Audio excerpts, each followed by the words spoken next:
जैसे हमारे पास ऐसे बच्चे लिखा हुआ है,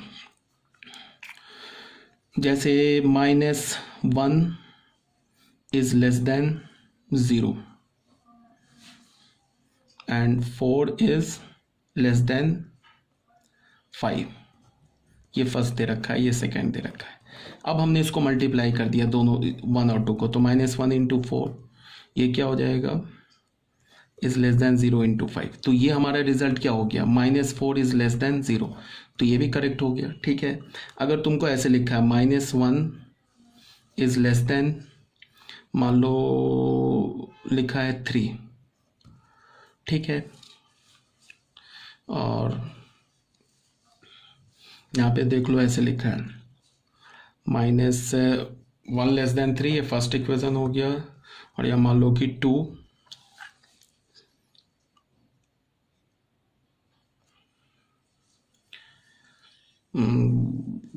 -2 ले लो इज लेस देन -4 ले लो।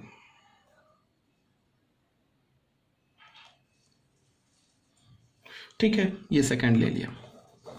अब तुम देखो 1 इंटू 2 कर दिया तो हमें क्या मिलेगा, -1 into -2 is less than 3 into -4। तो क्या मिलेगा, 2 इज लेस देन -12। ये फॉल्स मिल गया ना, यहाँ पे हमें मिल गया ना फॉल्स। क्यों हमें मिल गया फॉल्स, बिकॉज ये जो भी नंबर्स थे ना ये सारे निगेटिव नहीं थे, ये सॉरी सारे पॉजिटिव नहीं थे।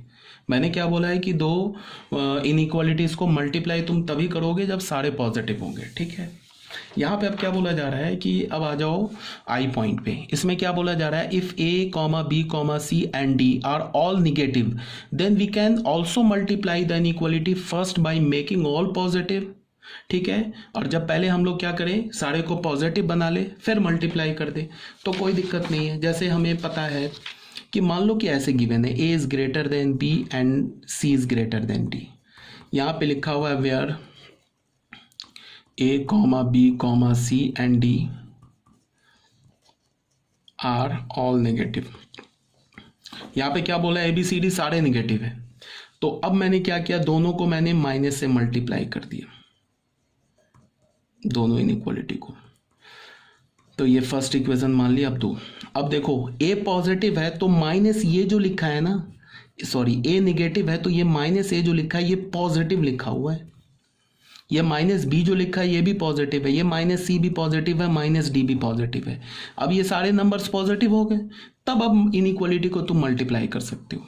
तब यहाँ से क्या होगा, -a इंटू -c कर दो इज लेस देन, यहाँ -b इंटू -d कर दो तो क्या हो जाएगा, AC is less than BD। ये ट्रू हो जाएगा, इसमें कोई प्रॉब्लम नहीं है। बट कुछ पॉजिटिव है कुछ निगेटिव है तब तो तुम इनइक्वालिटी को मल्टीप्लाई नहीं कर सकते हो। सारे पॉजिटिव है तब मल्टीप्लाई कर सकते हो, अगर सारे निगेटिव है तो पहले माइनस से मल्टीप्लाई करके पॉजिटिव बना लो फिर मल्टीप्लाई कर दो, फिर वैलिड हो जाएगा। बट सब्ट्रैक्शन एंड डिवीजन तो हम कभी कर ही नहीं सकते। ठीक है, और ये बोला जा रहा है if some of ABCD are negative, इसमें से कुछ अगर निगेटिव हो then we can not multiply the inequality in ABCD। कुछ निगेटिव हो कुछ पॉजिटिव हो तब तो हम मल्टीप्लाई कर ही नहीं सकते इनइक्वालिटी को। हाँ, सारे पॉजिटिव है मल्टीप्लाई कर दो, सारे निगेटिव है तो पहले को सारे को पॉजिटिव बना के मल्टीप्लाई कर दो। ठीक है, और एडिशन भी कर सकते हैं, दो इनइक्वालिटी को ऐड कर सकते हैं जब उस इनइक्वालिटी का साइन सेम हो। अगर ग्रेटर ग्रेटर में दो इनइक्वालिटी हो ऐड कर दो, स्मॉलर स्मॉलर में दो इनइक्वालिटी ऐड कर दो।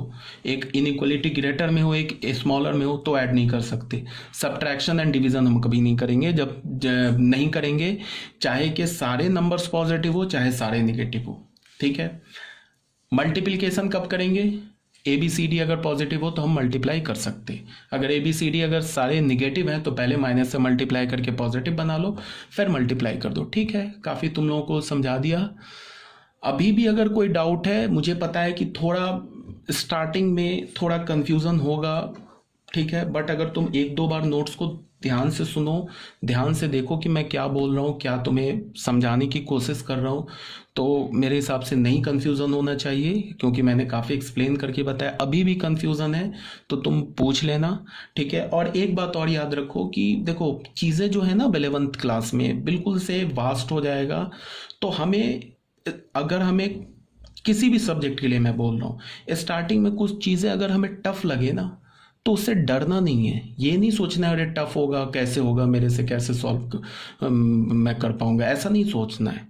स्टार्टिंग में तुम कुछ भी पढ़ोगे ना तो स्टार्टिंग का वो टफ होता है, बट तुम अगर उसको बार बार प्रैक्टिस करते रहोगे, बार बार पढ़ते रहोगे, तो वो बिल्कुल तुम्हारे लिए ABCD हो जाएगा।